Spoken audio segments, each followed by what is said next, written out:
All right, if you're tackling a long day's journey into night for your A-levels, then this is for you. We're about to dive deep into Act 1 and unpack all the ghosts, and trust me, there are a lot of them that are haunting the Tyrone family from the moment the curtain rises. Okay, so let's get right into the central puzzle of Act 1. On the surface, everything seems, well, almost normal, right? You've got this sunny morning, some lighthearted banter, but you just know something is deeply, deeply wrong. You can feel it. So what is going on? Where is all that tension coming from? So here's how we're going to break it down. We're going to start with that mask of normalcy. Then we'll look at the marriage of opposites, dig into the scars of the past, explore their prison of fog, and finally, tie it all together with how the past is present. Okay, first things first, that mask of normalcy. You know, the play opens with all the sunshine and what seems like a pretty happy family breakfast. But it's all a show.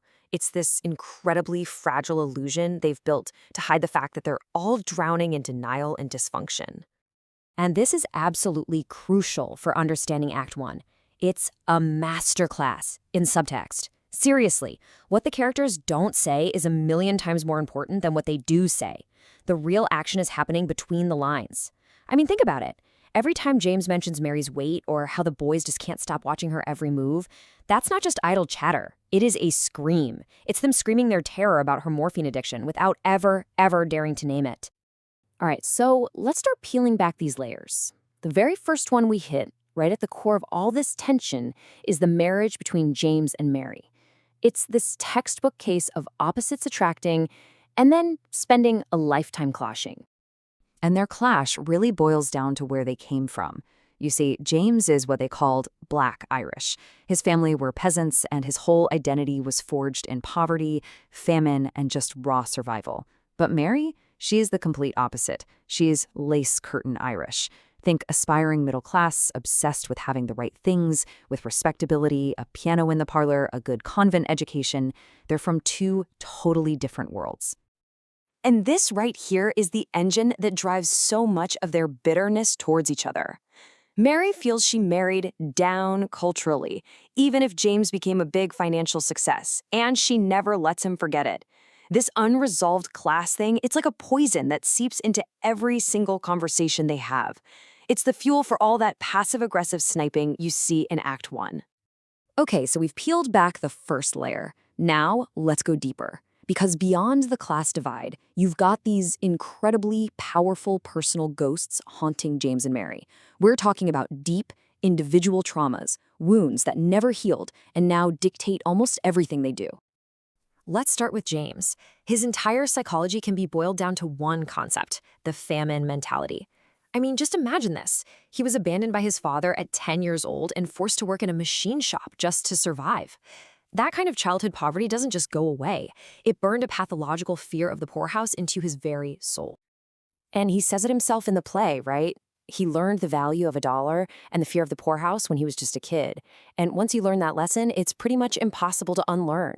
So for James, money is not about buying nice things or being comfortable. No way.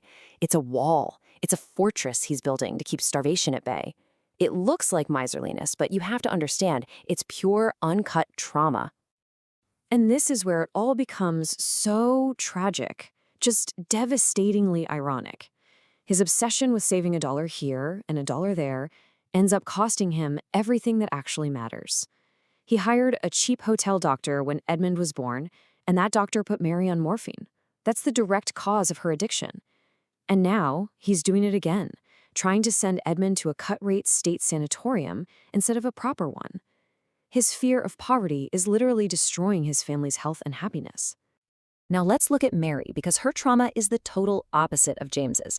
She's not haunted by a past of poverty. She's haunted by a past of privilege that she feels was stolen from her. She had these dreams, of being a concert pianist or maybe even a nun. But in her mind, marrying James and living this life on the road with an actor, it was a step down, a descent into a world she finds cheap, lonely, and just ugly. And you can hear it in everything she says, this feeling of being completely out of place, of being trapped. She hates the town, she hates the house. It's never felt like a home to her. And so the morphine, that becomes her escape hatch. It's how she gets to float away from this reality she can't stand and drift back into this perfect, idealized memory of a past where she felt safe and happy. Okay, we've gone deep inside their heads. Now for the final layer, we need to zoom all the way out. Because this isn't happening in a vacuum. The pressure isn't just internal. The outside world is squeezing in on this family, turning their house into a pressure cooker. You have to remember what America was like in 1912. The Tyrones have money, sure, but they are complete social outcasts. They're Irish Catholic, in a world run by wealthy Protestants who look down on them.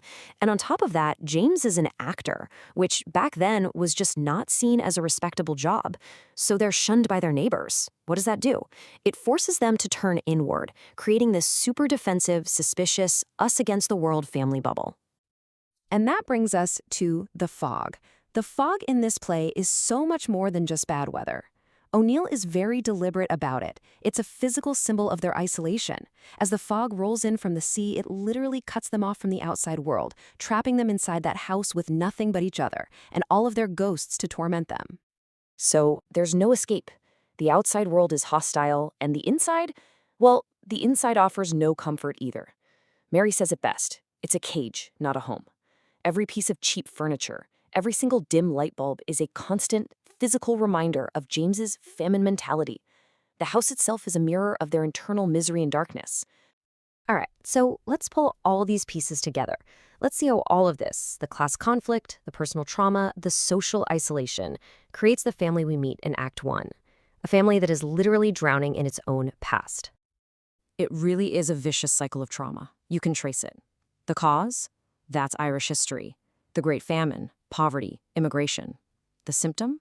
That's the class conflict we see between James's Black Irish survival instincts and Mary's lace curtain dreams. And the result of all that? The heartbreaking dysfunction, the addiction, the blame game that we see play out right in front of us. This is the whole point of the play. For the Tyrone family, the past isn't dead. It's not even past, as Faulkner would say.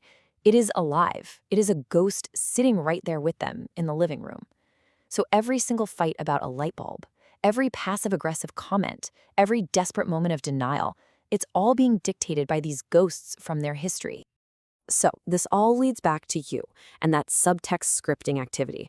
Now that you know about all their ghosts, James's famine mentality, Mary's feeling of being a lost aristocrat, their total isolation, I want you to go back to Act 1. Read the dialogue again, but this time ask yourself, what are they really saying to each other?